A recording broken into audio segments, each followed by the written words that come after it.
Hello everyone, welcome to our YouTube channel Brain Teaser and this is Kalpana Chauhan. So students, आज का जो video है वो मैं ऐसे टॉपिक से लेके आई हूँ जो एग्जाम पॉइंट ऑफ व्यू से बहुत ही ज़्यादा इम्पॉर्टेंट होने वाला है। So without wasting the time let's start the video. The topic of the today's video is chapter 12 electricity, right. So electricity, आप सब लोगों को पता ही होगा कि इलेक्ट्रिसिटी क्या होती है। हमारे घर में जो भी इलेक्ट्रिक अप्लायंसेज है, जो भी इंस्ट्रूमेंट्स है, वो किसकी वजह से हम ऑपरेट कर पाते हैं? वो इलेक्ट्रिसिटी की वजह से। जैसे कि टीवी हो गया, हमारा रेफ्रिजरेटर हो गया, इवन आप मोबाइल भी चार्ज करते हो तो उसके लिए भी आपको किस चीज़ की ज़रूरत पड़ती है? इलेक्ट्रिसिटी की, राइट। तो ये इलेक्ट्रिसिटी बेसिकली होती कैसे है, किस तरह से ये फ्लो करती है, यही हम आज की वीडियो में डिस्कस करने वाले हैं। So without wasting the time let's start कि इलेक्ट्रिसिटी की सबसे पहले क्या टर्म होती है? करंट। तो करंट क्या है? The flow of electric charge is known as electric current. देखिए, हमने टू टाइप्स ऑफ मटेरियल के बारे में पहले पढ़ा था। तो वो क्या होते हैं? Insulators and conductors. इंसुलेटर्स वो जिनमें से इलेक्ट्रिसिटी पास नहीं हो पाती, इलेक्ट्रिक करंट पास नहीं हो पाता। And second one is conductors, जिसमें से हम इलेक्ट्रिसिटी को पास कर सकते हैं इजीली। तो कंडक्टर्स में क्या होता है? टू टाइप्स ऑफ चार्ज होता है, positive and negative charge, right.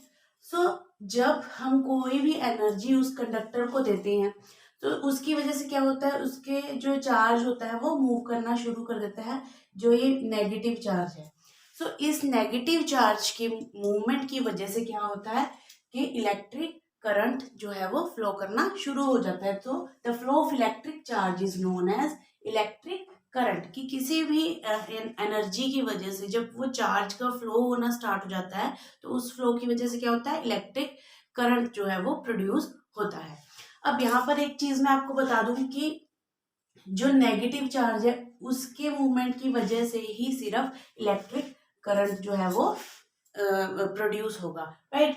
Positive charge के मूवमेंट से नहीं, हमें सिर्फ ये जो नेगेटिव चार्ज है इसी को ही हमने कंसीडर करना है यहाँ पर। और मोस्ट इम्पॉर्टेंट थिंग कि अगर इलेक्ट्रॉन्स का मूवमेंट इस तरफ है तो हमारा इलेक्ट्रिक करंट जो है वो उससे ऑपोजिट साइड में फ्लो करेगा, राइट। कि अगर बाय चांस हमारा इलेक्ट्रॉन्स जो है वो इस तरफ मूवमेंट करेंगे, करंट की मूवमेंट जो है वो उससे अपोजिट हो जाएगी, राइट। सो क्या होगा कि इलेक्ट्रिक करंट जो है वो इलेक्ट्रॉन्स के अपोजिट डायरेक्शन में ही फ्लो करेगा। ये आप लोगों ने बात ये याद रखनी है, राइट। सो इलेक्ट्रिक करंट की हमने बात कर ली। अब इलेक्ट्रिक करंट को हम कैसे मेजर करते हैं? एम्पेयर में, राइट। और इसको मेजर करने के लिए हम जिस इंस्ट्रूमेंट का यूज करते हैं उसको हम बोलते हैं अमीटर, राइट। इसको हम इस सिंबल से भी शो करेंगे, ठीक है। ये हमारा सर्किट डायग्राम ऑफ एमीटर हो गया, ठीक है। सो अब हम नेक्स्ट अपने टॉपिक पे आते हैं, वो है electric potential. The amount of electric potential energy at a point is called electric potential. इस डेफिनेशन को समझने के लिए हम एक डायग्राम ड्रॉ करते हैं जिसको हम सर्किट डायग्राम बोलते हैं।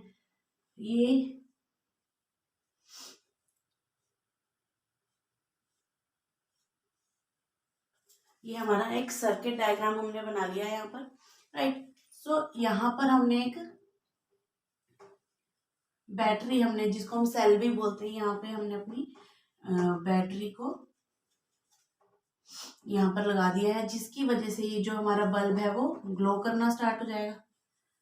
दैट मीन्स ये जो बैटरी है इसी को इस सर्किट में हमने जब अटैच किया है, इसी वजह से हमारा करंट जो है वो फ्लो करना स्टार्ट हुआ है और इसी की वजह से बल्ब भी ग्लो करना शुरू हुआ। अगर हम ये पोटेंशियल ही ना दें तो ये बल्ब कैसे ग्लो होगा, राइट। सो किसी भी करंट को फ्लो करने के लिए कुछ ना कुछ पोटेंशियल तो उसको देना ही पड़ता है, पोटेंशियल एनर्जी देनी पड़ती है, उसी को ही हम इलेक्ट्रिक पोटेंशियल बोलेंगे। और जितने ज्यादा का पोटेंशियल डिफरेंस दोनों पॉइंट्स के बीच में होगा उसे हम बोलेंगे पोटेंशियल डिफरेंस, राइट। सो जो पोटेंशियल करंट को फ्लो करने के लिए दिया जाता है उसे हम बोलेंगे इलेक्ट्रिक पोटेंशियल, चाहे वो एक सेल आप सिंगल यहाँ पर ज्वाइन कर रहे हो, चाहे एक बैटरी है, या जितने भी आप ज़्यादा का या कम सेल की आप बैटरी यूज़ कर रहे हो, वो एक अलग चीज़ है, बट जो भी आप यहाँ पर देना चाह रहे हो वो ही पोटेंशियल होगा, उसी को हम इलेक्ट्रिक पोटेंशियल बोलेंगे, राइट। सो अभी हमने दो टर्म्स पढ़ी, electric current and potential difference. So potential difference के बारे में मैं आपको बता देती हूँ पहले। पोटेंशियल डिफरेंस क्या होता है, हम उसको वोल्ट में मेजर करते हैं, राइट, जिसको हम वी से डिनोट करते हैं, और इसको मेजर करने के लिए हम किस इंस्ट्रूमेंट का यूज करते हैं, वोल्ट मीटर, राइट, और उसका सर्किट डायग्राम क्या होता है, ठीक है। सो पोटेंशियल डिफरेंस को मेजर करने के लिए वोल्ट, और उसका सिंबल ये हो गया, इसको हम मेजर करते हैं वोल्ट मीटर, और उसका सर्किट डायग्राम भी मैंने आपको यहाँ पर बना के दिखा दिया। सो अब हम अगर एक और बार हम डायग्राम ड्रॉ कर लेते हैं, एक सर्किट डायग्राम,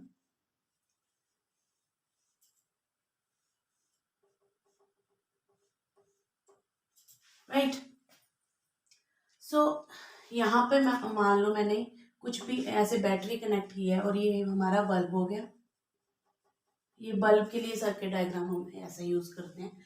सो मान लो यहाँ पर मैंने कुछ भी वोल्ट का हमने पोटेंशियल डिफरेंस दिया है। सबसे पहले हम ले लेते हैं, जैसे कि मैंने यहाँ पर 5 वोल्ट का हमने पोटेंशियल डिफरेंस यहाँ पर दिया है, ठीक है। तो 5 वोल्ट का जब मैं पोटेंशियल डिफरेंस दूंगी तो ये बल्ब ऑब्वियसली ग्लो करना स्टार्ट कर देगा, राइट। जब हम उसी वोल्टेज को घटा करके हम 3 वोल्ट का कर देंगे तो क्या होगा कि ये बल्ब जो है वो थोड़ा कम ग्लो करेगा, और अगर हम इसके अपोजिट इसको बढ़ा करके 10 वोल्ट का करेंगे तो क्या होगा, ये बल्ब मतलब और ज्यादा ग्लो करेगा। सो इससे क्या हमें हम क्या ऑब्जर्व कर पा रहे हैं कि जैसे जैसे हम अपना पोटेंशियल डिफरेंस बढ़ाते जा रहे हैं, हम अपने जैसे जैसे वी को बढ़ाते जा रहे हैं, तो उसी के अकॉर्डिंग क्या हो रहा है, हमारा जो करंट है वो भी बढ़ता जा रहा है, राइट।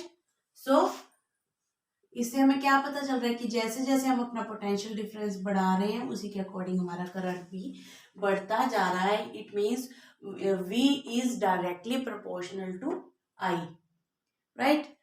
तो ये दोनों अगर हम इसका ग्राफ बनाएं इस तरह से, ये है पोटेंशियल डिफरेंस और ये करंट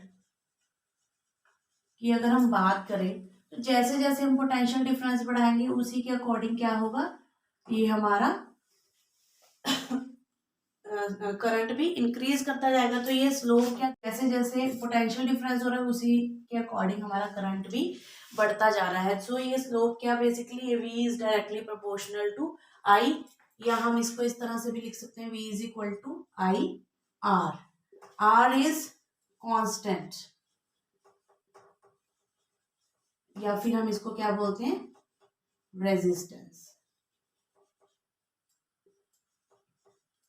राइट। सो इसको हम क्या बोलेंगे, रेजिस्टेंस, और ये हमारा कांस्टेंट है। कांस्टेंट आपको बता देती हूँ कि डिफरेंट हम कंडक्टर्स जब हम यूज करते हैं तो ऐसा नहीं है कि सभी कंडक्टर्स के लिए R की जो वैल्यू है वो कांस्टेंट ही रहने वाली है। R is constant for given materials, right. अगर हम एक किसी पर्टिकुलर कंडक्टर की बात कर रहे हैं, किसी एक मटेरियल की, किसी एक मेटल की बात कर रहे हैं, तो उसी में ही ये R की वैल्यू कांस्टेंट रहने वाली है। अगर हम कोई और मटेरियल यूज करेंगे तो ये R की वैल्यू भी चेंज हो जाएगी, right. So R is constant for given conductor, right, और इसको हम रेजिस्टेंस भी बोलते हैं इस तरह से, ठीक है। So V is directly proportional to I and V is equal to IR। So यहां से हमें R की क्या वैल्यू मिल जाएगी, V upon I is equal to R, यानी रेजिस्टेंस जो है वो V अपॉन I, ये हमारे पास एक फॉर्मूला बन गया। सो हमने पहले भी पढ़ा था कि वोल्ट को हम किस तरह से मेजर करते हैं, एम्पियर में, और इलेक्ट्रिक पोटेंशियल को हम करेंगे V अपॉन I, और करंट को हम एम्पियर में करेंगे, राइट। सो रेजिस्टेंस जो है वो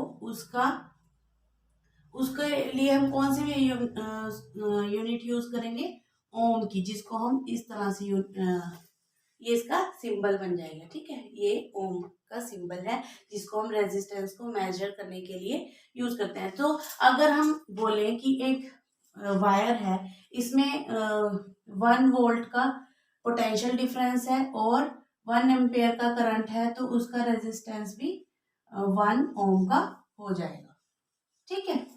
अगर 1 वोल्ट का करंट और 1 वोल्ट का पोटेंशियल डिफरेंस और 1 एम्पेयर का करंट हम फ्लो करेंगे तो रेजिस्टेंस भी 1 ओम बन जाएगा। यहाँ पर ये हमें इस फॉर्मूला से पता चलता है, राइट।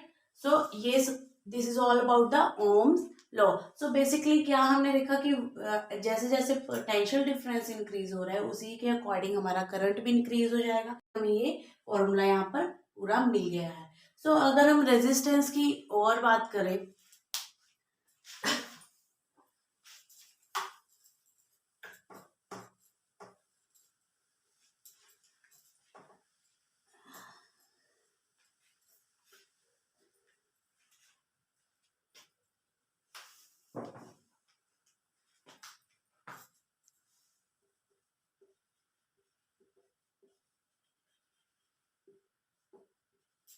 अगर हम रेजिस्टेंस की बात करें तो क्या होता है, रेजिस्टेंस को हम पहले डिस्कस कर लेते हैं कि resistance is the property of the conductor which resist the flow of electric charge. अभी हमने पढ़ा कि पर्टिकुलर कंडक्टर में इलेक्ट्रॉन्स जो है वो उनकी मूवमेंट होती है, तो उसी की वजह से जो इलेक्ट्रिक करंट जो है वो फ्लो होता है। तो रेजिस्टेंस क्या होता है, बेसिकली जो इस फ्लो को इस चार्ज के फ्लो को रेजिस्ट करता है, अपोज करता है, उसको रोकने की कोशिश करता है। तो चार्ज को रोकने की कोशिश करता है, इट मीन्स डायरेक्टली वो करंट को रोकने की कोशिश करता है, ठीक है। तो रेजिस्टेंस की प्रॉपर्टी क्या होती है कि चार्ज को फ्लो होने से रोके, यही एक रेजिस्टेंस की प्रॉपर्टी होती है, इसी को हम रेजिस्टेंस बोलते हैं, right.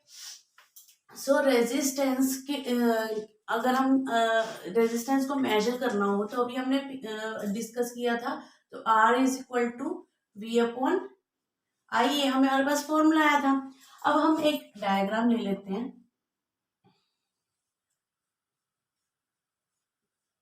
Right.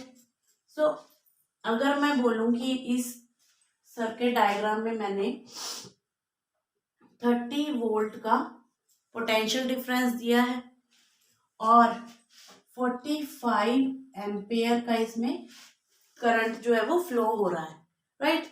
So you have to find out the value of R. आपको रेजिस्टेंस फाइंड आउट करना है कि कितना रेजिस्टेंस होगा। 30 वोल्ट और 45 एम्पेयर का यहाँ पर करंट है, तो आप आर को इजीली फाइंड आउट कर सकते हो। कैसे? इस फॉर्मूला को यूज करके। हमने क्या देखा, आर की वैल्यू V अपॉन आई, तो V मीन्स पोटेंशियल डिफरेंस कितना है यहाँ पर हमारे पास 30, and what is the value of electric current, that is 45 ampere. So अगर हम इसको सिंप्लीफाई करें तो हमारे पास आर की वैल्यू क्या आ जाएगी 2/3, यानी कि यहाँ पर रेजिस्टेंस कितना है 2/3 ओम, राइट। सो इस तरह से हम किसी भी सर्किट, किसी भी इलेक्ट्रिक सर्किट का हम रेजिस्टेंस फाइंड आउट कर सकते हैं अगर हमें पोटेंशियल डिफरेंस एंड करंट की वैल्यू पता हो तो। आई होप ये आपको अच्छे से समझ आ गया होगा कि इसको किस तरह से यूज करना है और इस फॉर्मूला को भी किस तरह से हम यूज करके हम रेजिस्टेंस की वैल्यू फाइंड आउट कर सकते हैं, ठीक है। तो ये तो इस फॉर्मूला की बात कर रहे थे हम। अगर हम फर्दर रेजिस्टेंस की बात करें कि रेजिस्टेंस का बेसिकली काम होता क्या है, कभी कभी क्या होता है कि रेजिस्टेंस, जैसे हम इलेक्ट्रिक सर्किट है हमारा, तो उसमें से हम पर्टिकुलर वोल्ट की हम पोटेंशियल डिफरेंस दे रहे हैं, बट जितना करंट हमें चाहिए उससे ज़्यादा हमें करंट मिल रहा है, तो उस करंट को वैल्यू को थोड़ा कम करने के लिए हम कभी कभार रेजिस्टेंस को उसमें अटैच कर देते हैं, राइट। सो इसी तरह का एक इंस्ट्रूमेंट होता है जिसको हम बोलते हैं रियोस्टेट।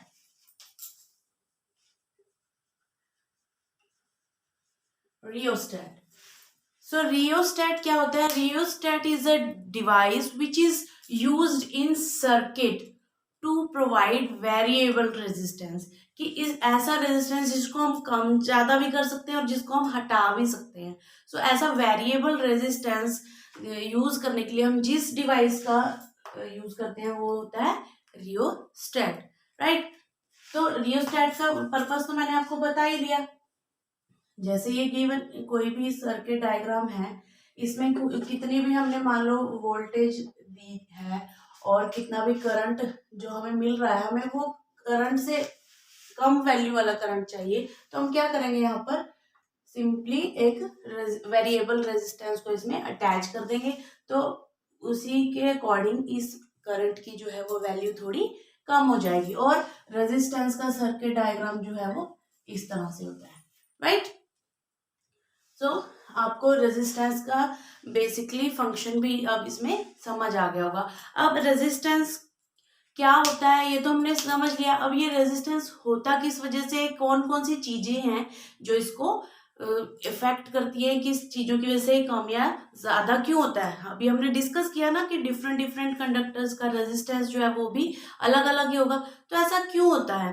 सो इसके 3 फैक्टर्स हैं जो इसको डिसाइड करते हैं कि कितना रेजिस्टेंस होगा, कम होगा या ज्यादा होगा। तो हम उन फैक्टर्स को भी डिस्कस कर लेते हैं। हमारा फर्स्ट फैक्टर जो है वो है nature of material.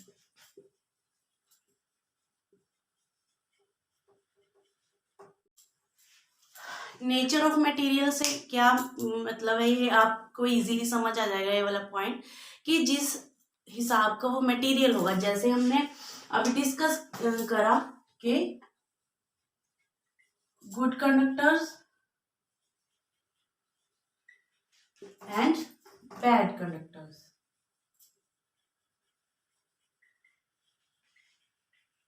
So good conductors वो होते हैं जो बड़ी इजीली अपने अंदर से इलेक्ट्रिसिटी को पास होने देते हैं, और बैड कंडक्टर्स जो है वो जो इजीली इलेक्ट्रिसिटी को अपने अंदर से पास नहीं होने देते।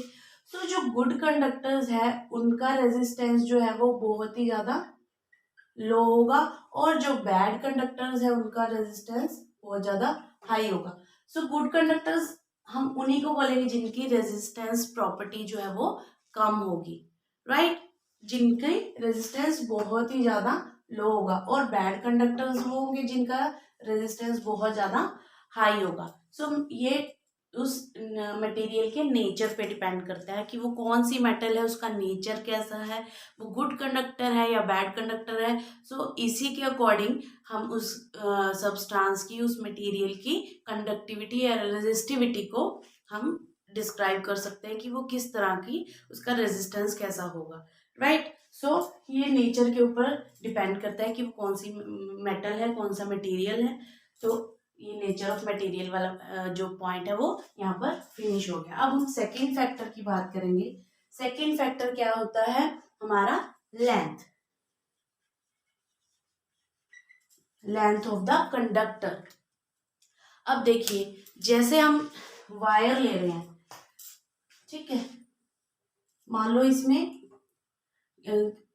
अगर हम छोटा वायर का टुकड़ा लेंगे तो इसमें रेजिस्टेंस जो है वो कम होगा, और जैसे हम ज्यादा लंबी वायर लेंगे तो उसमें रेजिस्टेंस उतना ही ज्यादा बढ़ता जाएगा, राइट। सो लेंथ के बारे में अगर हम बोले कि जो रेजिस्टेंस है वो डायरेक्टली प्रोपोर्शनल टू एल है, मीन्स कि जैसे जैसे उस कंडक्टर की, उस वायर की लेंथ बढ़ती जाएगी उसी के अकॉर्डिंग जो है हमारा रेजिस्टेंस भी इंक्रीज होता जाएगा। So resistance is directly proportional to the length of the conductor, right. So इसका अगर हम ग्राफ ड्रॉ करें तो वो भी एक स्लोप में ही आएगा, जैसे जैसे हमारी लेंथ इंक्रीज होती जाएगी वैसे वैसे हमारा रेजिस्टेंस भी इंक्रीज होता जाएगा। So R is directly proportional to L.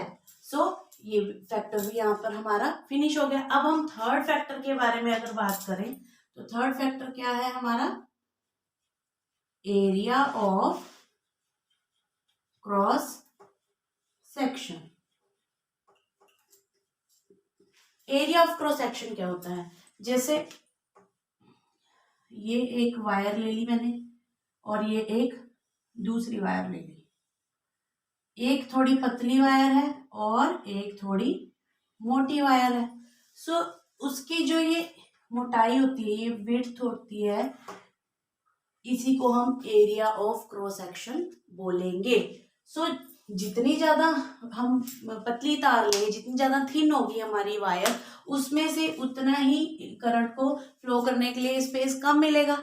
सो इसका रेजिस्टेंस उतना ही ज्यादा बढ़ता जाएगा, और जितनी हमारी वायर की थिकनेस ज्यादा होगी, उसको करंट को फ्लो करने के लिए उतना ही ज्यादा स्पेस मिलेगा, तो उसमें रेजिस्टेंस की जो वैल्यू है वो कम हो जाएगी, डिक्रीज हो जाएगी। सो इस तरह से अगर हम बोले, जैसे हमने बोला था कि resistance is directly proportional to length, तो अगर हम एरिया ऑफ क्रॉस सेक्शन की बात करें तो resistance is inversely proportional to area of cross section, कि जैसे जैसे अगर ये एरिया जो है वो बढ़ता जाएगा, वैसे वैसे रेजिस्टेंस की वैल्यू कम होती चली जाएगी, राइट। सो अगर हम इसका ग्राफ ड्रॉ करें तो ये बिल्कुल ही ऑपोजिट डायरेक्शन में बनेगा, कि जैसे जैसे उसकी वैल्यू बढ़ती जा रही है और वैसे वैसे रेजिस्टेंस की वैल्यू जो है वो डिक्रीज होती जा रही है,